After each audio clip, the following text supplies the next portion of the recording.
eu já dei trabalho quando cheguei aqui.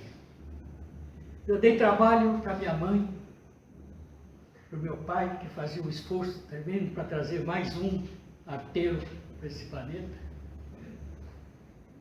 E o mentor da nossa família que nos atendeu e auxiliou para que eu chegasse mais tranquilo. Os anos passaram, o tempo não parou, continua andando. Em 1931, pela primeira vez, eu sentei à mesa de uma casa espírita, portador da mediunidade natural. Fui caminhando, aos 12 anos, mexericando na livraria da minha mãe, encontrei um livro, que eu procurava mais o Tesouro da Juventude para ver a figurinha. Eu procurei um livro e achei esse livrinho aqui, fininho, intitulado O Porquê da Vida. E eu folhei, mas não tinha a figurinha que eu queria, mas ele me ficou gravado. E até a data de hoje eu tenho, não sei por que razão, uma atração enorme, uma vontade enorme, que Deus me proporcione no meu retorno à pátria espiritual, olhar de longe esse espírito, Leon Denis. Eu me custa falar até o nome dele, porque as coisas acontecem. Certa feita, o cacique, missioneiro de uma grande tribo gaúcha, esboçou um pensamento também. Quando o corpo murcha, o espírito floresce. O que ele quis dizer com isso? Que à medida que nós vamos envelhecendo, o corpo, o nosso espírito, que é o eterno jovem,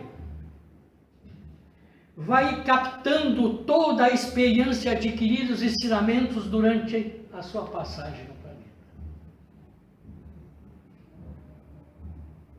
E como segunda-feira foi o dia dos professores, juntamente com mais duas colegas que se encontram aqui, eu quero mandar um abraço a todos os professores que nos proporcionaram ensinamentos que estão nos servindo hoje no crepúsculo da existência. Quando abriu-se as cortinas do palco do grande teatro da vida, eu percebi que eu estava começando a trilhar na fronteira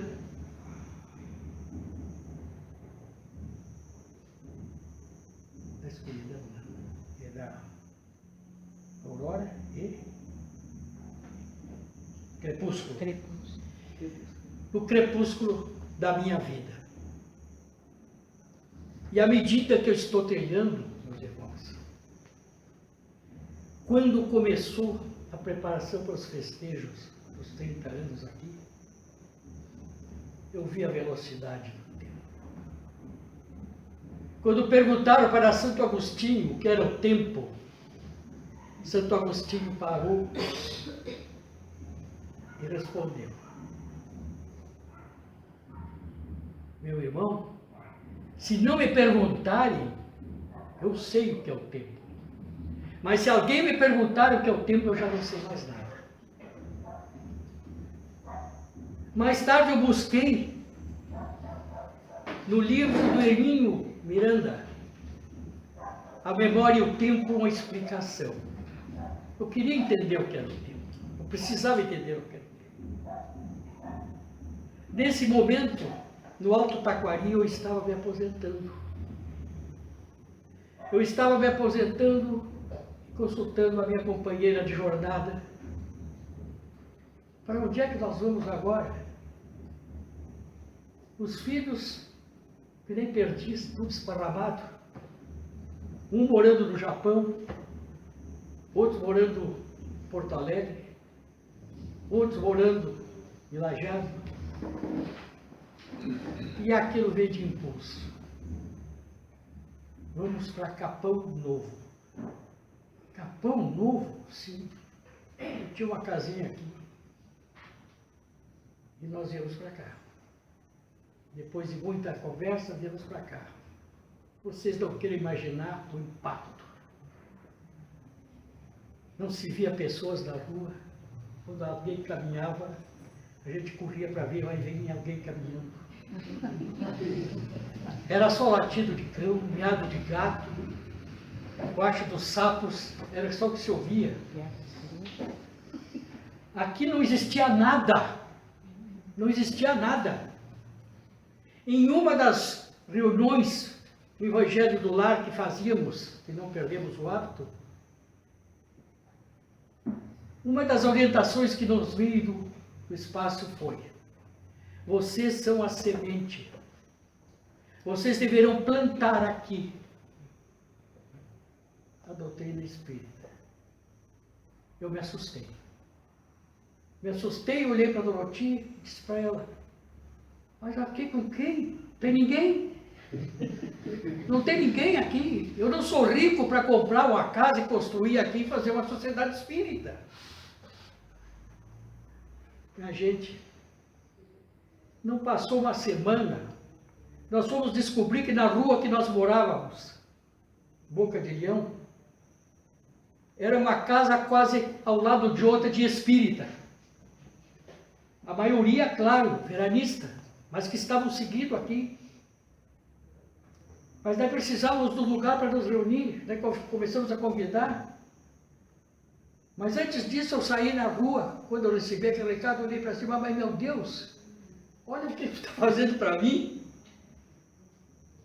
Pelo menos me dá uma orientação. E começou as coisas a andar. Preliminarmente, 8 de outubro é a inauguração aqui. Mas muito antes, em uma peça alugada próximo à farmácia lá na Paraguaçu, nós fazíamos os encontros lá, as reuniões lá. Depois na garagem do Sadi, do irmão Sadi Salatino, que ficava uma casa depois da minha. Pessoas que moravam em Novo Hamburgo resolveram passar praticamente um ano aqui e frequentar nosso grupo de estudo. Daí começamos a pensar como é que vamos fundar uma casa aqui, de que jeito e onde é que vamos buscar os recursos. Do outro lado da rua, na esquina, morava a nossa irmã Marlene Strasburg, já desencarnada, que tinha uma relação muito boa com o grupo Capão Novo. E através dessa relação, ela conseguiu esses dois, um terreno. Quando chegou aqui, um dos diretores disse: não, mas um terreno é muito pouco. É 2 terrenos. Daí ficou 2 terrenos. Tá, o terreno está aí, mas e o resto? Minha gente, eu quero dizer uma coisa para vocês.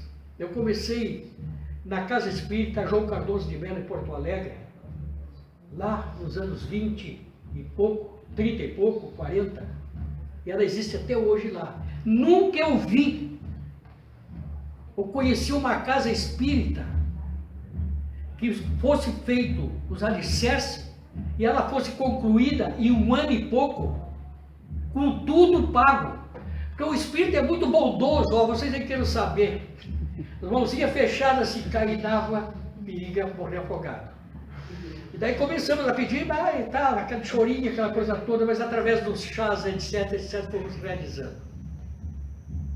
E agora, estou contando rapidamente, porque o relógio também, o tempo não para. E agora, quando se falou em 30 anos de fundação, eu me choquei. Eu digo: meu Deus, eu quando nasci, quando eu reencarnei, tinha uma placa desse tamanho atrás de mim: cheguei. E quando eu menos esperei, ela já está desse tamanhozinho. E eu estou patinando, esbarrando para não chegar nela. E aos 89 anos de idade, minha gente, trilhando já a próxima década, que eu estou fazendo um pedido, que me deu uma chance de mais uma para fazer os 40 anos.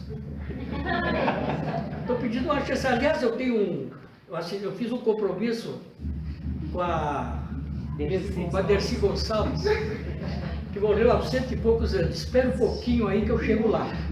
Eu não sei se ela estava esperando, eu estou tentando ir. Apesar de umas faringites de vez em quando, mas eu estou tentando caminhar. Mas aí, meus irmãos, prosseguindo, e esta casa, antes de falar adiante, ela foi ventre de 3 casas. Vocês sabiam? A primeira casa que existiu em Capão da Canoa foi essa aqui, do Horizonte. Da kardecista que eu estou falando. Depois foi fundado uma com um irmão carioca, que também veio e no fim ficou aqui, mas como era muito longe, eles fundaram uma casa lá perto do Riachuelo. Mas ela não durou muito tempo.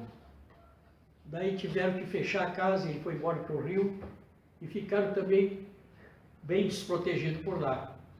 Mais adiante, por razões outras, fundamos outra casa aqui, Capão do mesmo, o André Luiz.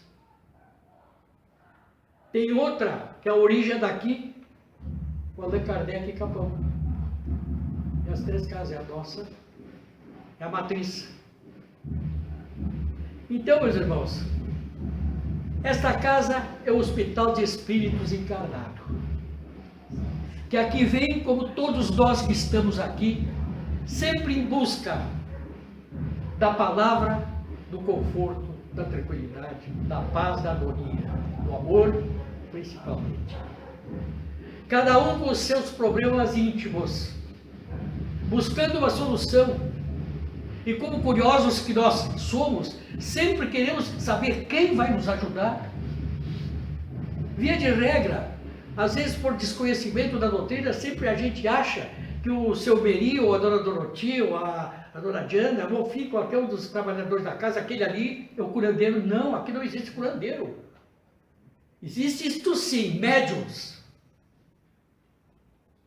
que são nada mais, nada menos que os instrumentos do plano superior.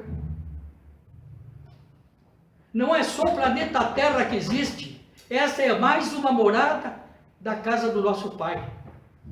Existem bilhões, trilhões, quadrilhões de moradas no universo.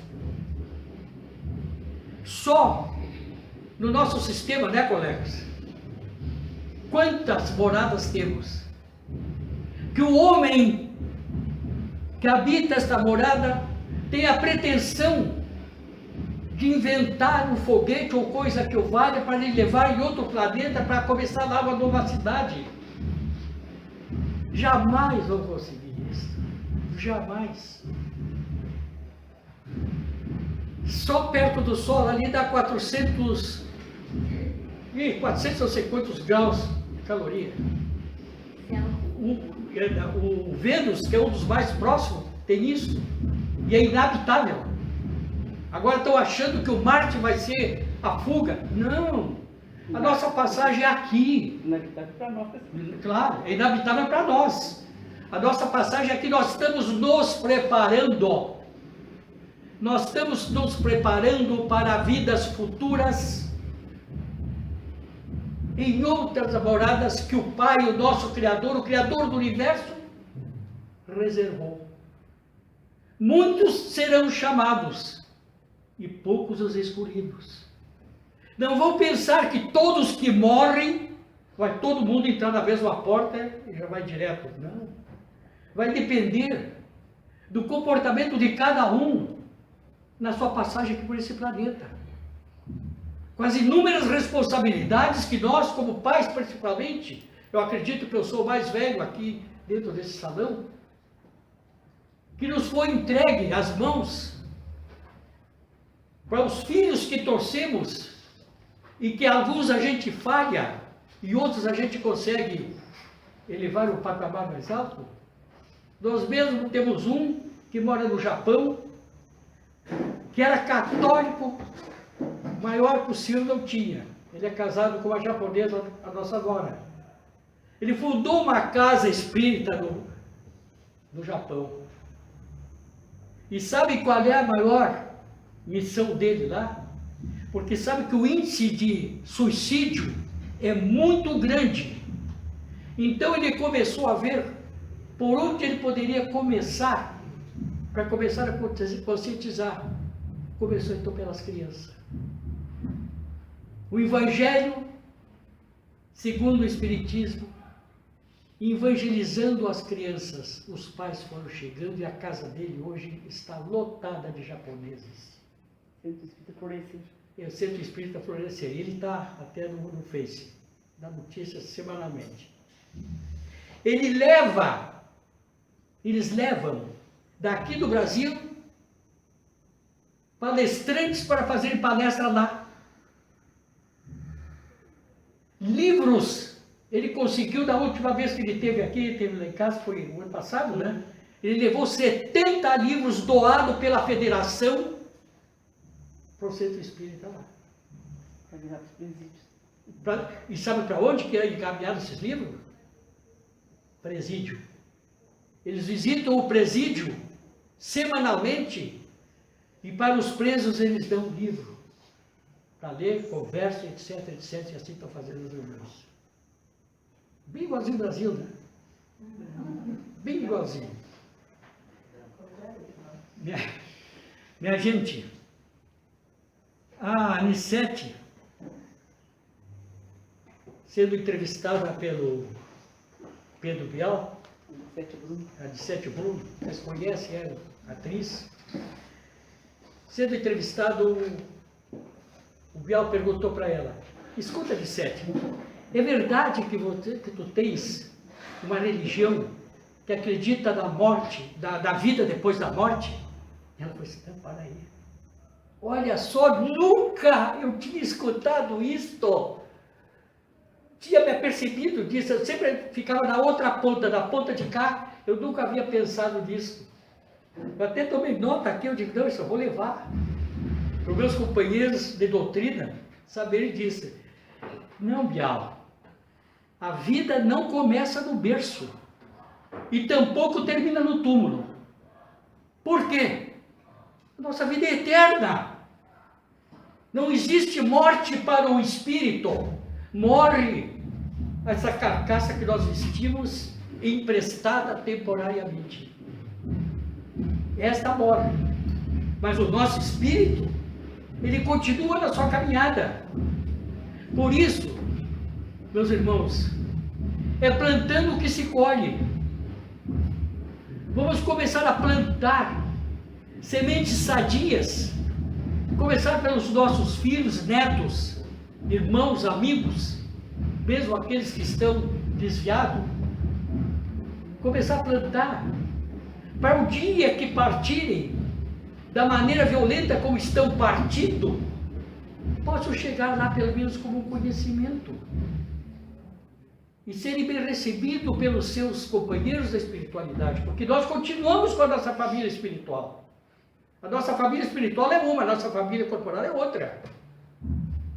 A família corporal geralmente fica aqui.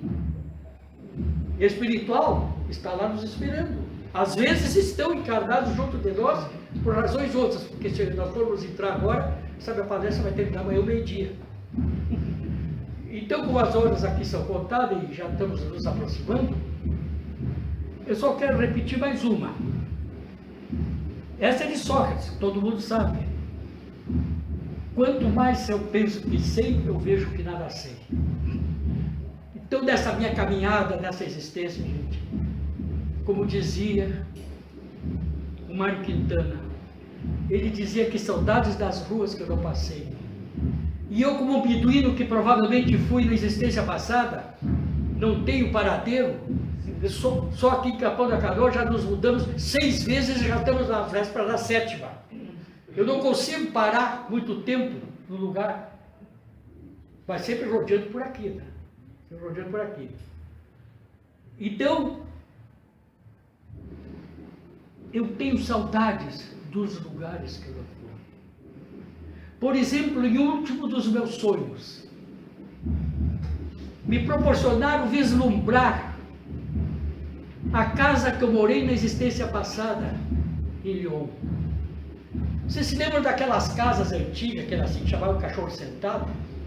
Era uma casinha humilde, cor azul.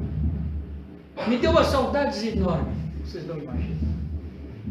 Eu não fui lá, estive lá. Ligeiramente, meus irmãos, do que é capaz a doutrina e a caridade se fazer.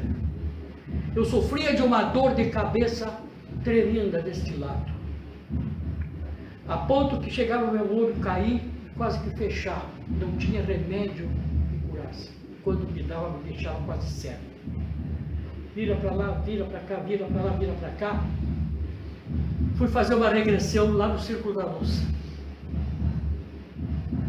E lá então foi descoberto onde é que estava tudo. É que na existência passada, eu fui assassinado com a pancada de uma espingarda na minha cabeça desse lado, que se conservava ainda nessa existência a cicatriz aberta. Então tive a felicidade que ela foi fechada, que no meu perispírito, isso no meu perispírito, ela foi operada e fechou, nunca mais senti nada.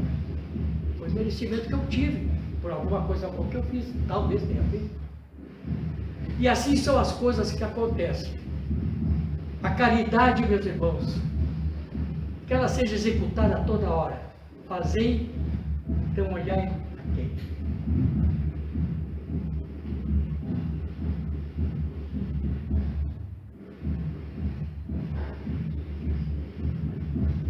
Bom, nós nos aproximamos agora já do fecho. Eu não consegui nem abrir o livrinho aqui.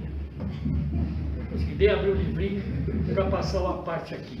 Fico devendo para vocês. Se me der uma chance, eu volto aqui completo. Vamos pensar. Vocês vão pensar. A cúpula aqui vai pensar agora, tá? Apesar de estarmos vivendo um ano conturbado, eu quero encerrar só fazendo esse ligeiro comentáriozinho aqui. Tenho 5 minutos ainda. Esse comentáriozinho ligeiro aqui, do Leon Denis.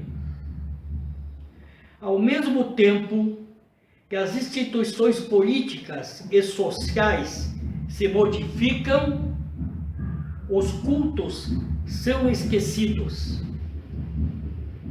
Existe nisso ainda uma consequência de liberdade em sua aplicação às coisas do pensamento e da consciência. A liberdade em todos os seus domínios tem de substituir-se a coação e a autoridade, e a guiar as nações para horizontes novos. O direito de alguns tornou-se o direito de todos, mas para que o direito soberano seja conforme com a justiça e produza seus frutos, é necessário que o conhecimento das leis morais venham regular o seu exercício, para que a liberdade seja fecunda, para que ofereça de obras humanas uma base segura e duradoura. Deve ser aureolada pela luz, pela sabedoria e pela verdade. A liberdade para os homens ignorantes e viciosos não será como uma arma poderosa entre as mãos de uma criança. A arma, nesse caso, volta-se muitas vezes contra aquele que atrás e ofere. Isso Leon Denis escreveu, que não é psicografado, há quase 200 e poucos anos já atrás. Veja que contemporânea ela é. E orem, meus irmãos, seja lá quem for ganhar esta eleição, orem, porque seja ele bom ou ruim, Ele não estará fazendo para nós os males que ele poderá praticar. Ele está acumulando na sua bagagem e ele terá que prestar conta no dia que ele retornar. Eu tenho pena daqueles que dirigem uma nação de modo errado e imoral. E como muito bem diz o nosso Evangelho, o escândalo é necessário. Porque quando vem o escândalo, caem as máscaras. O escândalo do Brasil estourou o ano passado, ou retrasado, não me lembro bem. E as máscaras caíram. E nós, mais conscientes, muitos estão julgando e outros julgaram por ocasião da eleição. Mas isso não é a nossa parte. A nossa parte é seguir, sempre praticando as coisas certas e dispensando as coisas erradas. Que Deus abençoe a todos. Que Deus vos proteja e que eu retornar aos seus lares. Retorne na certeza de que estarão levando o que aqui vieram buscar. Apesar de que eu enrolei um pouco, posso levar muita paz e muito amor. E não se esqueça, caridade em primeiro lugar. E eu vou solicitar ao irmão, como prece, essa música maravilhosa que foi escolhida para o encerramento da palestra. Cubra o seu manto de amor, guarda na paz desse olhar, cura nas feridas e a dor, me faz suportar. Que as sedas do meu caminho, meus pés suportem pisar, mesmo ferido de espinhos, viajando passar. Se ficar uma parte de mim, Mãe, tira do meu coração, e aqueles que eu fiz sofrer, peço perdão. Se eu colocar meu corpo na dor, me alivie o peso da cruz, e descer a dor de minha mãe, junto a Jesus. Nossa Senhora, me dê a mão, cuida do meu coração, da minha vida, do meu destino. Nossa Senhora, me dê a mão, cuida do meu coração, da minha vida, do meu destino, do meu caminho, cuida de mim. Sempre que meu pranto rolar, ponho sobre suas mãos, aumenta minha fé e acalma o meu coração. Grande a concessão a pedir, a misericórdia e o perdão, a cura do corpo, da alma, a salvação. Pobres pecadores, ó Mãe, tão necessitados de vós, Santa Mãe de Deus, tem piedade de nós. De joelho a vossos pés, estender a nós vossas mãos, rogai por nós, vossos filhos. Vamos, irmãos. Nossa Senhora, me dê a mão, cuida do meu coração, da minha vida, do meu destino.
do meu